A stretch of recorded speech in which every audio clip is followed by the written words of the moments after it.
siang, Bapak dan Ibu guru sekalian.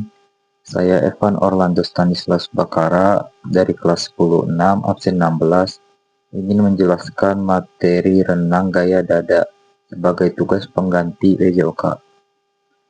Mari langsung saja kita mulai. Jadi yang pertama aku akan menjelaskan pengertian renang gaya dada. Renang gaya dada atau yang bisa kita kenal sebagai gaya katak adalah teknik berenang dengan posisi dada menghadap ke permukaan air. Contohnya seperti gambar ini, itu merupakan teknik berenang gaya dada atau gaya katak. Nah, kenapa disebut gaya katak? Karena gerakan kaki dan tangannya sangat meniru gerakan katak saat berenang di air. Gaya ini merupakan gaya renang tertua dan paling santai serta efisien untuk jarak jauh. Lanjut, posisi tubuh untuk gaya renang dada adalah pertama kita harus sejajar atau streamline. Jadi posisi tubuh itu harus sejajar dan sedatar mungkin dengan permukaan air. Contohnya di gambar ini kita bisa melihat perbedaannya sejajar dan tidak sejajar. Kita harus rata bagian tubuhnya sesuai dengan permukaan air. Lalu bagian kepala kita harus menunduk ke dalam air saat meluncur dan sejajar dengan tulang belakang untuk mengurangi hambatan air. Serta untuk kedalamannya, pastikan seluruh tubuh dari bahu hingga kaki berada dekat dengan permukaan air secara horizontal. Lanjut, kita ke gerakan kakinya. Ada 3 aturannya. Yang pertama kita harus menekuk, kedua lutut ditekuk ke arah dalam yang mendekati pinggul dengan tumit saling berdekatan.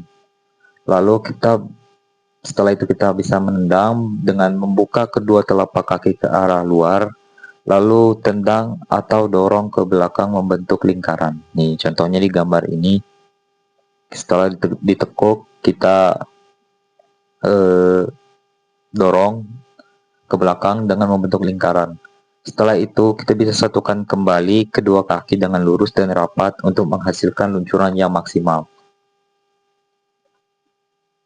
Lalu ini ada gerakan tangan untuk gaya dada. Yang pertama kita harus membuka atau istilah teknisnya itu out sweep. Dari posisi lurus ke depan, kedua kaki telapak kaki menghadap keluar dan tangan ditarik ke samping selebar bahu. Contohnya di sini.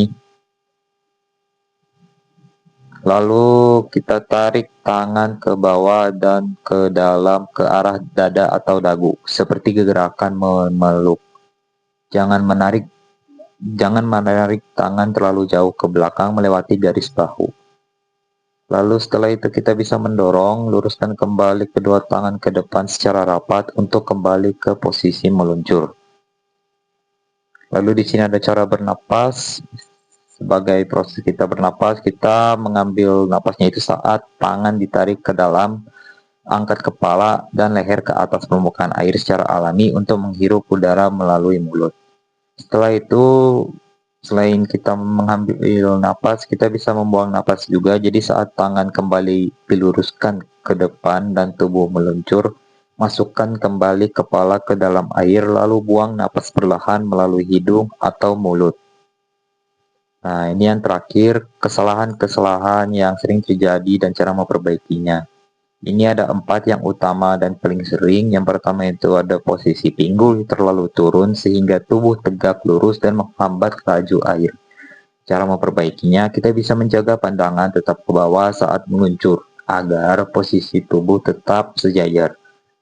Yang kedua itu biasanya tarikan tangan terlalu ke belakang atau melewati bahu sehingga kehilangan momentum meluncur. Cara memperbaikinya itu cukup simpel, kita tinggal menghentikan tarikan tangan tepat di bawah dada atau dagu, lalu langsung dorong kembali ke depan.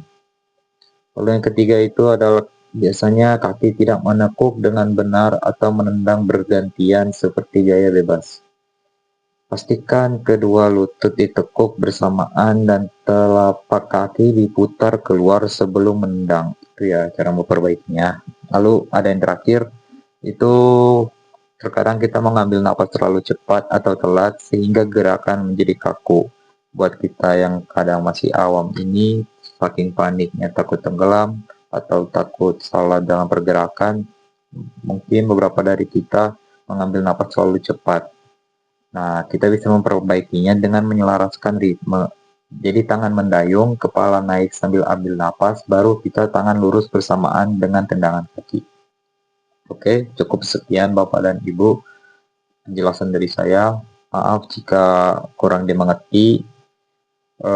Terima kasih, sekian, terima kasih. Waalaikumsalam warahmatullahi wabarakatuh.